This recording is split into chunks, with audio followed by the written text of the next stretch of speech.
Ladies and gentlemen, we're going to pick up where we left off for our virtual lecture. We read this question and it didn't tell us whether it was going to be cis or trans, so we had to do a little advanced work, and you will have to do this version on your test. So to figure out that this thing is indeed cis took quite a bit of time. Cis meaning the two carbon groups are on the same side, right? And I will leave up to you to review the video we did last video on the 23rd, 25th, virtual day. So we got to this point. So we need to convert this drawing to a chair. That's our next part. And there's always two chairs for any one molecule. So you start by drawing your chairs. There's no wedges or dashes after you've converted to a chair. That's one reason we do wedges and dashes. I should stop doing this while I'm talking. You need two parallel lines on a slight angle. From the inside portion of one of them, go more than halfway on a bond that's below parallel. I mean, I don't want it going horizontal, but it's almost horizontal, but it's on an angle. Same distance, same parallel, and then finish the process. Next chair, it looks like the mirror image, but it's not. It's caused by sigma rotation of bonds. And when you do sigma rotation, what happens is it looks like the mirror image, but the carbons that used to be 1, 2, 3 are now 1, 2, 3, because carbon number 1 used to be up in a bond like this, and then you're rotating the sigma bond, and it's down like this now. That's what happens when you do the sigma rotation. And you got that. And which bonds do I put on first, axial or equatorial? Always axial, because they follow the carbon angle. Carbon 1, the carbon angle is pointing up. Therefore, the axial is straight up. If I had to do carbon 2, I don't in this question. There's no carbon 2 mentioned. But if I did have to do carbon 2, like there is a group on carbon 2, there isn't, but if there was, I would say this angle points down. Therefore, the axial points straight down on carbon 2. There are no groups on carbon 2 in this specific example, so let's not talk about carbon 2. Carbon 3 is talked about in this example. Right there, there's a group on 3. It points up. The angle right there points up. Therefore, the axial straight up. You go to the other chair, and the angle points down. Therefore, carbon 1's axial bond is straight down. Carbon 3 is the same story. The angle also points down. Therefore, axial, straight down. So 1 and 3 are the ones of interest in this question. That's why I'm going to draw all the bonds on 1 and 3. After you've done axial, you do equatorial. Equatorial follows the axial. If the axial was straight up, equatorial is slightly down. How slightly? There, because it's parallel to this. Oops, supposed to follow that bond. That and that. You don't have to use colors, but it's helping you learn, I hope. Carbon 3, similar story. We'll do it in baby blue. It is down because the axial's up. It's slightly. Do not do this. Straight down is just wrong. Wrong. You did that blue bond wrong. Okay? If an axial points straight up, the equatorial points slightly down and parallel to not this bond, but the adjacent bond.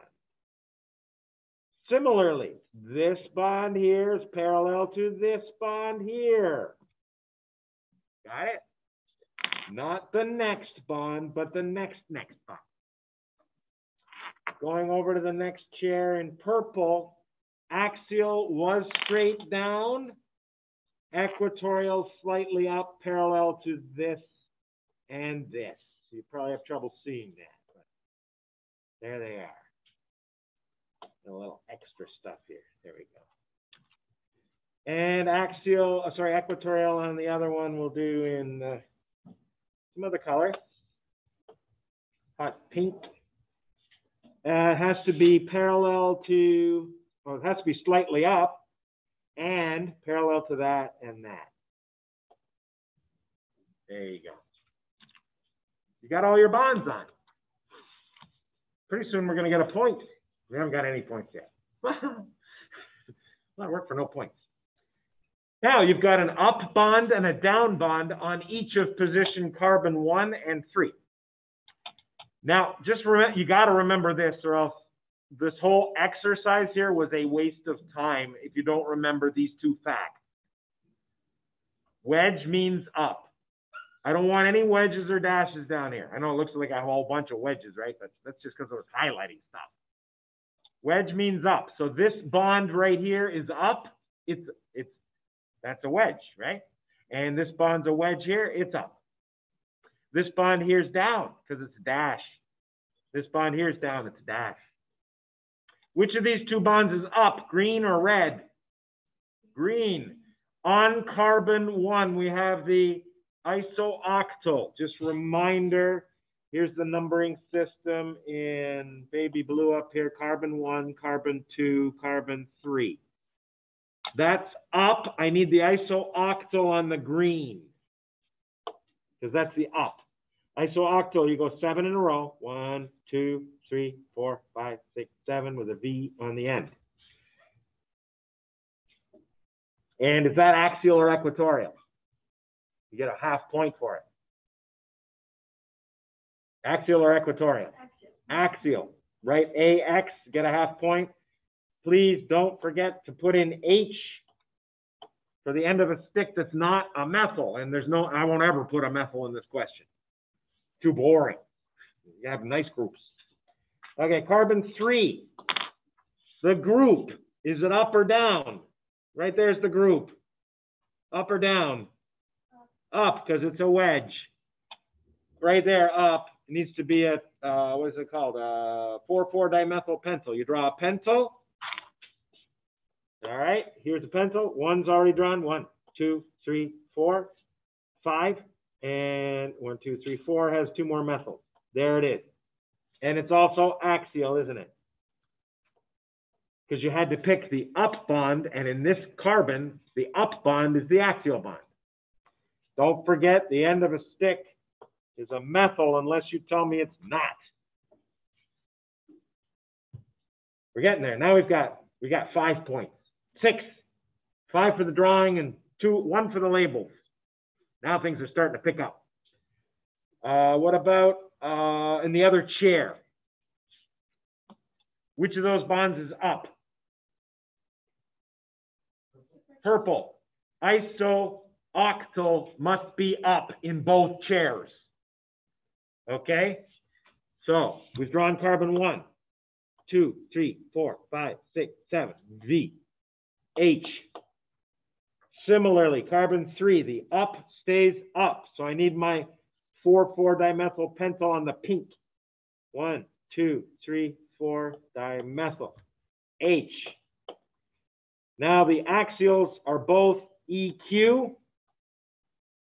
What's that mean? Equatorial. And this is the easy version of the explanation question. This doesn't get easier than this. You don't have to tell me which group is bulkier because they're both in the preferential position in which chair. Which chair has both groups away from things? 2. So you circle it, and you don't have to get real fancy, but you got to mention the negative interaction that exists here. These groups are actually negatively interacting with each other. That's terrible. That's a 1,3 diaxial repulsion there and a minor 1,3 diaxial with this H up here.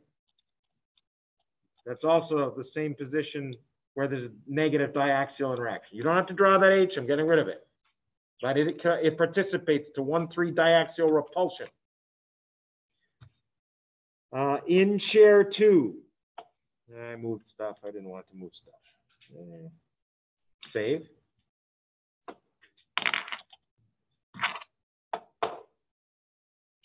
In share number 2, both groups avoid, and what's the name of that interaction that's not so good? It's 2 points. I give you a half point out of 2 if you said steric repulsion, because this is one of many types of steric repulsion. So I need the specific type of steric repulsion. I mentioned it earlier. 1,3 diaxial. Yes, 1,3 diaxial repulsion. Yeah.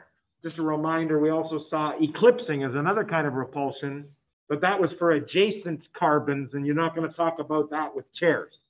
Because in chairs, the worst scenario is when you have axials, not on adjacent carbons, but the next one over. So if carbon 1 has an axial there, carbon 3 has the same axial. And they're real close to each other. We don't like this. If you go equatorial, they're not close to anything. Yes, sir. Oh, I went 3,3-dimethyl-butyl instead of 4,4-dimethyl-pentyl. He is correct. I would have docked myself because I did it right one time. I'm going to tell you how I'd grade you if you did what I did. He did it right the first time. The second one, he was obviously in a hurry. He made a mistake, right? I'm not going to take a full half point off like I would if you did it wrong both times. You're going to get a quarter point off. I mean, still, you're going to lose something because you made a boo-boo. But so get rid of the 2 methyls and realize now it's a butyl fine. 1, 2, 3, 4. I need 5. So there you go. Yeah, and I'm putting a dot there just so it's clear. There's your 5 carbons, right? Thanks for catching that before we published. 1, 2, 3, 4, 5. That one was good. And before we move on, any other corrections, questions, clarifications? I have a question. Yes. So if another group was at the carbon number 6 in chair 2, would that be 1,6-di-equatorial? No, we never lay, because equatorial is never a negative thing. That was hard for me to say, I don't know why. Equatorial is never a negative thing, so we don't talk about any kind of equatorial repulsion. When you're around the equator in a chair, you are spread out as best you can from anything else.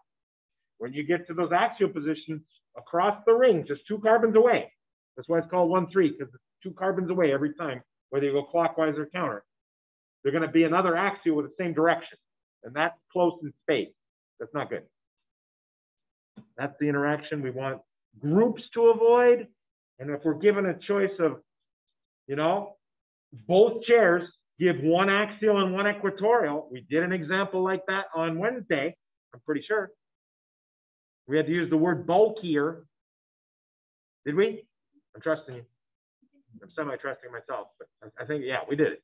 So we had an example where, now you had to compare 2 groups because both had 1 group axial and 1 group equatorial. You go to the next chair, the one that was axial is now equatorial, and the one that was equatorial is now axial. You're back to still 1 group axial, 1 group equatorial. You have to use bulkiness as your factor. And the more bulky one needs to be equatorial, more so than the less bulky one. And remember, bulky just means it's branched closer to the cyclohexane. What's a branch? These both have branches. Let's compare their bulkiness, even though we didn't have to for this example. This one has a branch that's on the 1, 2, 3, 4th carbon away. Notice I didn't mention it has 2 branches. That's not a factor when it has a branch 4 carbons away, and this one does not. 1, 2, 3, 4, that is not branched. This group is not as bulky, okay? Period. Even if it was this group, it's not as bulky. Even if it's this group, it's not as bulky. Got it? because that is 5 carbons away, isn't it, that branch? 1, 2, 3, 4, 5. So even if it's this group, it's not as bulky. Are we clear? Compare this group to this group, this group, and this one has a branch 4 carbons away, it's bulkier, period. And get rid of all the stuff that is not my real group. And we're done.